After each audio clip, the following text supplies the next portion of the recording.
ನಮಸ್ಕಾರ ಎಲ್ಲರಿಗೂ. ಬೆಂಗಳೂರು ಅಂದ ಕೂಡ್ಲೆನ ನಮಗೆಲ್ಲರ ಮನಸ್ಸಿಗೆ ಬರೋದೇನಂದ್ರೆ ಬೆಂಗಳೂರು ಸಿಲಿಕಾನ್ ಸಿಟಿ, ಟ್ರಾಫಿಕ್ಕು, ಸಾವಿರಾರು ಜನ ತಮ್ಮ ತಮ್ಮ ಸ್ವಂತ ಊರುಗಳನ್ನು ಬಿಟ್ಟು ಜೀವನ ಕಟ್ಕೊಳ್ಳಿಕ್ಕಂಥೇಳಿ ಬಂದಿರುವಂಥ ಊರು, ಬ್ಯುಸಿ ಲೈಫು ಹಿಂಗೆ ಇಷ್ಟೆಲ್ಲ ನಮ್ಮ ತಲೆ ಒಳಗೆ ಬರ್ತಾವ. ಆದ್ರೆ ಇದ್ರ ಜೊತೆಗೆ ಕೆಂಪೇಗೌಡರು ಕಟ್ಟಿರುವಂಥ ಈ ಬೆಂಗಳೂರಿನೊಳಗೆ ಸಾವಿರಾರು ವರ್ಷಗಳ ಇತಿಹಾಸ ಇರುವಂಥ, ಆಮೇಲೆ ಈಗಲೂ ಪವಾಡಗಳು ನಡೀತಿರುವಂಥ ಎಷ್ಟೋ ದೇವಾಲಯಗಳು ನಮ್ಮ ಕಣ್ಮುಂದೆ ಬರ್ತಾವ. ಇವತ್ತಿನ ವಿಡಿಯೋದೊಳಗೆ ಮನಸ್ಸಿಗೆ ನೆಮ್ಮದಿ, ಆಮೇಲೆ ನಮ್ಮ ಜೀವನದೊಳಗೆ ಬರುವಂಥ ಕಷ್ಟಗಳಿಗೆ ಪರಿಹಾರ ಸಿಗುವಂಥ ವಜ್ರ ಕ್ಷೇತ್ರದ ಬಗ್ಗೆ ಇವತ್ತು ನಾವು ನಿಮಗೆ ತೋರಿಸ್ಕೊಡ್ತೀವಿ. ಈ ಕ್ಷೇತ್ರಕ್ಕೆ ವಜ್ರ ಕ್ಷೇತ್ರ ಅಂಥೇಳಿ ಯಾಕೆ ಕರೀತಾರ ಅನ್ನೋದನ್ನು ಪೂರ್ತಿ ವಿಡಿಯೋ ನೋಡ್ರಿ ಗೊತ್ತಾಗ್ತದೆ. ಸಾಮಾನ್ಯವಾಗಿ ನಾವು ನರಸಿಂಹದೇವರ ಗುಡಿಗೆ ಹೋದ್ರೆ ಅಲ್ಲೇ ನಮಗೆ ಒಂದೇ ರೂಪದ ನರಸಿಂಹದೇವರ ದರ್ಶನ ಆಗ್ತದೆ. ಆದ್ರೆ ಈ ವಜ್ರ ಕ್ಷೇತ್ರಕ್ಕೆ ಬಂದ್ರೆ ಇಲ್ಲೇ 3 ವಿಶೇಷ ರೂಪದೊಳಗಿರುವಂಥ ನರಸಿಂಹದೇವರ ದರ್ಶನ ಆಗ್ತದೆ. ಆ 3 ವಿಶೇಷ ರೂಪಗಳು ಯಾವ್ಯಾವಂದ್ರೆ ಶ್ರೀ ಅಭಯಲಕ್ಷ್ಮೀ ನರಸಿಂಹ, ಶ್ರೀ ನರಸಿಂಹ ಸ್ತಂಭ, ಆಮೇಲೆ ಶ್ರೀ ಅಶ್ವತ್ಥ ಕುಬೇರ ಲಕ್ಷ್ಮೀ ನರಸಿಂಹ. ಈ 3 ವಿಶೇಷ ರೂಪದೊಳಗೆ ನಾವು ನರಸಿಂಹದೇವರ ಆರಾಧನೆಯನ್ನು ಇಲ್ಲಿ ಮಾಡ್ಬೋದು. ನಮ್ಮ ಒಬ್ಬರ ರಿಲೇಟಿವ್ಸು ಈ ಒಂದು ದೇವಸ್ಥಾನಕ್ಕೆ ಭಾಳ ಹೋಗ್ತಾರೆ, ಅದ್ರ ಬಗ್ಗೆ ಭಾಳ ಹೇಳಿದರು. ಆಮೇಲೆ ಅವ್ರ ಜೀವನದೊಳಗೆ ನಡೆದಿರುವಂತಹ ಒಳ್ಳೆ ಬದಲಾವಣೆಗಳನ್ನು ನಾನು ಸ್ವತಃ ನೋಡಿದ್ದೆ. ಹಾಗಾಗಿ ನಾನು ಈ ದೇವಸ್ಥಾನಕ್ಕೆ ಹೋಗಬೇಕು ಅಂತೇಳಿ ಭಾಳ ದಿನದಿಂದ ಅಂದ್ಕೊಂಡಿದ್ದೆ, ಆದ್ರೆ ಆಗಿರಲಿಲ್ಲ. ನಿನ್ನೆ ಅಂದ್ರೆ ಶನಿವಾರ ಅಕಸ್ಮಾತಾಗಿ ಅಂದ್ಕೊಂಡೇ ಇರಲಿಲ್ಲ ಹೋಗ್ತೀವಿ ಅಂಥೇಳಿ ಹೋಗಿ ಬಂದ್ವಿ. ನಿನ್ನೆ ಹೋದಾಗ ನಮಗೆ ಒಂದು ವಿಭಿನ್ನ ರೀತಿ ಒಳಗೆ ಅನುಭವ ಆಗಿದ್ದಂತೂ ಸುಳ್ಳಲ್ಲ. ಇಷ್ಟೆಲ್ಲ ವಿಶೇಷ ಇರುವಂಥ ಈ ಅಭಯಲಕ್ಷ್ಮಿ ನರಸಿಂಹ ದೇವಸ್ಥಾನ ಬರೋದು ತ್ಯಾಗರಾಜನಗರದೊಳಗೆ. ಈ ಗುಡಿಯೊಳಗಿರುವಂಥ ಕಂಬದ ನರಸಿಂಹದೇವರ ವಿಶೇಷ ಏನು ಅಂದ್ರೆ, ಈ ನರಸಿಂಹದೇವರ ಕಂಬಕ್ಕೆ 3 ಪ್ರದಕ್ಷಿಣೆಗಳನ್ನು ಹಾಕಿ ನಮಸ್ಕಾರ ಮಾಡಿದ್ರೆ ನಮ್ಮ ಇಷ್ಟಾರ್ಥಗಳೆಲ್ಲ ನೆರವೇರ್ತಾವ. ಅದರ ಜೊತೆಗೆ ನಮ್ಮ ಜೀವನದೊಳಗೆ ಬಂದಿರುವಂಥ ಸಾಕಷ್ಟು ಕಷ್ಟಗಳೆಲ್ಲ ಕಳೀತಾವ.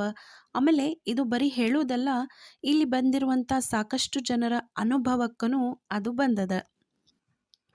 ಈ ಕಂಬಕ್ಕೆ 3 ಪ್ರದಕ್ಷಿಣೆ ಹಾಕಿ ನಮ್ಮ ಬೆನ್ನನ್ನು ಕಂಬಕ್ಕೆ ಹಚ್ಚಬೇಕು. ಅಂದರೆ ಕಂಬಕ್ಕೆ ಆನ್ಕೊಂಡು ನಿಂತು ಅಲ್ಲಿ ಬರೆದಿರುವಂಥ ನರಸಿಂಹದೇವರ ಕರಾವಲಂಬನ ಸ್ತೋತ್ರವನ್ನು ಮನಸ್ಸಿನೊಳಗೆ ಹೇಳ್ಕೋಬೇಕು. ಹೇಳ್ಕೊಂಡು ನಮ್ಮ ಇಷ್ಟಾರ್ಥಗಳು ಅಂದರೆ ನಮಗೆ ಏನಾಗಬೇಕು ಅನ್ನೋದನ್ನು ನಾವು ಮನಸ್ಸಿನೊಳಗೆ ಬೇಡ್ಕೊಂಡ್ರೆ ಅದು 100% ಆಗೇ ಆಗ್ತಾವ ಅನ್ನೋದನ್ನು ಹೇಳ್ತಾರೆ. ಮತ್ತು ಈ ಕಂಬಕ್ಕೆ ನಮ್ಮ ಬೆನ್ನು ಹಚ್ಚೆ ಯಾಕೆ ನಿಂದಿರಬೇಕು ಅಂತ ಹೇಳಂದ್ರೆ ನಮ್ಮ ಬೆನ್ನಿನೊಳಗೆ ಕಲಿ ಪ್ರವೇಶ ಇರ್ತದಂತೆ. ಹಾಗಾಗಿನೇ ಬೆನ್ನು ಹಚ್ಚಿ ನಿಲ್ಕೋಬೇಕು ಅಂಥೇಳಿ ಹೇಳ್ತಾರೆ.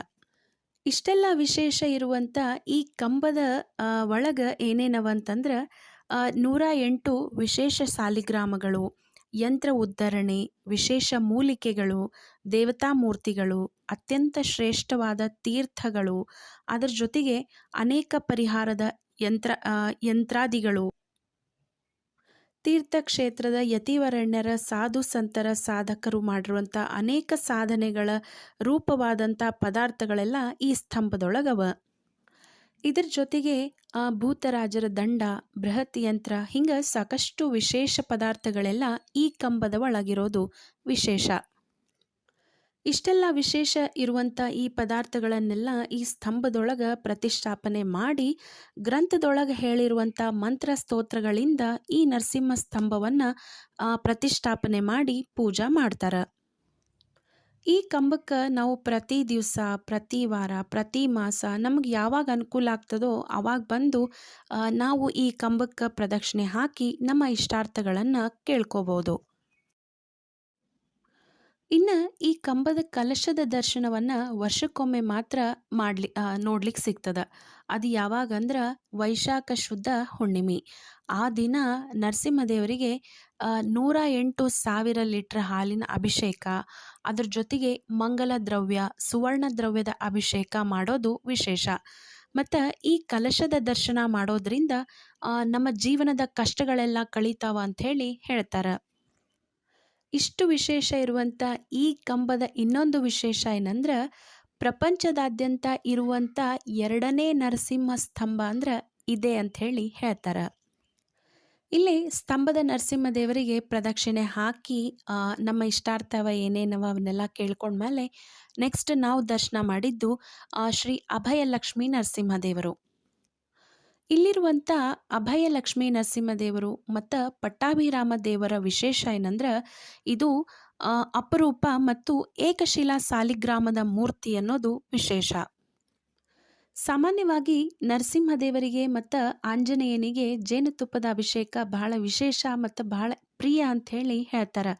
ಹೀಗಾಗಿನೇ ಇಲ್ಲಿ ಲಕ್ಷ್ಮೀ ಸಮೇತ ಇರುವಂಥ ನರಸಿಂಹ ದೇವರ ಒಂದು ಮೂರ್ತಿ ಅದ, ಅಂದರೆ ಉತ್ಸವ ಮೂರ್ತಿ ಅದ.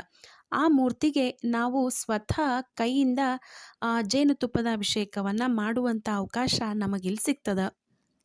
ನಾವು ಸ್ವತಃ ನಮ್ಮ ಕೈಯಿಂದ ಇಲ್ಲಿರುವಂಥ ಲಕ್ಷ್ಮೀ ನರಸಿಂಹ ದೇವರ ವಿಗ್ರಹಕ್ಕೆ ಜೇನುತುಪ್ಪದ ಅಭಿಷೇಕವನ್ನು ಮಾಡಿದ್ವಿ. ಈ ದೇವಸ್ಥಾನದ ವಿಶೇಷ ಏನಂದ್ರೆ, ಇಲ್ಲಿ ಪ್ರತಿ ಮಂಗಳವಾರ ಮಧ್ಯಾಹ್ನ ರಾಹುಕಾಲದೊಳಗೆ ನಡೆಯುವಂಥ ಮನ್ಯು ಸೂಕ್ತ ಹೋಮ ವಿಶೇಷ. ರಾಹುಕಾಲ ಇಲ್ಲಿ ಬಂದು ನಾವು ಮಾಡಿಸುವಂಥ ಮನ್ಯು ಸೂಕ್ತ ಹೋಮದ ವಿಶೇಷ ಏನಂದ್ರೆ, ನಮ್ಮ ದೇಹದೊಳಗಿರುವಂಥ ವೈರಿಗಳು, ಅದರ ಜೊತೆಗೆ ನಮ್ಮ ಜೊತೆಗೆ ಇರುವಂಥ ವೈರಿಗಳ ಒಂದು ದಮನ ಈ ಒಂದು ನರಸಿಂಹ ದೇವರು ಖಂಡಿತವಾಗಿ ಮಾಡ್ತಾನೆ ಅಂಥೇಳಿ ಹೇಳ್ತಾರೆ. ಅಭಯಲಕ್ಷ್ಮೀ ನರಸಿಂಹ ದೇವರ ದರ್ಶನ ಮಾಡಿದ ಮೇಲೆ ನಾವು ಮುಂದೆ ಹೋಗಿದ್ದು ಕುಬೇರ ಲಕ್ಷ್ಮೀ ನರಸಿಂಹನ ದರ್ಶನಕ್ಕೆ. ಶ್ರೀ ಅಶ್ವತ್ಥ ಕುಬೇರ ಲಕ್ಷ್ಮೀ ನರಸಿಂಹನನ್ನು 120 ವರ್ಷಗಳ ಹಳೆಯದಾದಂಥ ಅರಳಿ ಮರದೊಳಗೆ ಪ್ರತಿಷ್ಠಾಪನೆಯನ್ನು ಮಾಡ್ಯಾರ. ಹಾಗಾಗಿನೇ ಈ ನರಸಿಂಹದೇವರಿಗೆ ಅಶ್ವತ್ಥ ಕುಬೇರ ಲಕ್ಷ್ಮೀ ನರಸಿಂಹದೇವರು ಅಂಥೇಳಿ ಕರೀತಾರೆ. ಈ ಕುಬೇರ ಲಕ್ಷ್ಮೀ ನರಸಿಂಹನ ವಿಶೇಷ ಏನಂದ್ರೆ, 9 ದಿನಗಳ ಕಾಲ ಬೊಗಸೆ ಒಳಗೆ ನಾಣ್ಯಗಳನ್ನು ಹಾಕ್ಕೊಂಡು ಕುಬೇರ ಲಕ್ಷ್ಮೀ ನರಸಿಂಹ ದೇವರಿಗೆ 9 ಪ್ರದಕ್ಷಿಣೆಗಳನ್ನು ಹಾಕಬೇಕಂತ. ಹಾಕಿದಾದ್ಮೇಲೆ ದೇವರಿಗೆ ಅಭಿಷೇಕವನ್ನು ಮಾಡಿಸ್ಬೇಕು. ಅವರು ಪ್ರಸಾದ ರೂಪವಾಗಿ ಒಂದು ನಾಣ್ಯವನ್ನು ನಮಗೆ ಕೊಡ್ತಾರೆ. ಅದನ್ನು ನಾವು ಮನೆ ಒಳಗೆ ಅಥವಾ ನಮ್ಮ ಬಿಸ್ನೆಸ್ ಏನಾದರೂ ಮಾಡ್ತಿದ್ರೆ ಅಂಗಡಿ ಒಳಗೆ ಇಟ್ಕೊಂಡು ಪೂಜಾ ಮಾಡಿದ್ರೆ ಒಳ್ಳೆಯದಾಗ್ತದೆ ಅಂಥೇಳಿ ಹೇಳ್ತಾರೆ.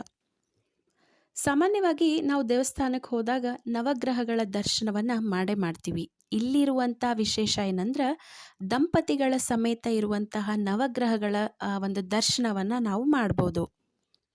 ಈ ಕ್ಷೇತ್ರದೊಳಗೆ 3 ನರಸಿಂಹ ದೇವರು ಇರೋದ್ರಿಂದ ಈ ಕ್ಷೇತ್ರಕ್ಕೆ ವಜ್ರ ಕ್ಷೇತ್ರ ಅಂಥೇಳಿ ಕರೀತಾರೆ.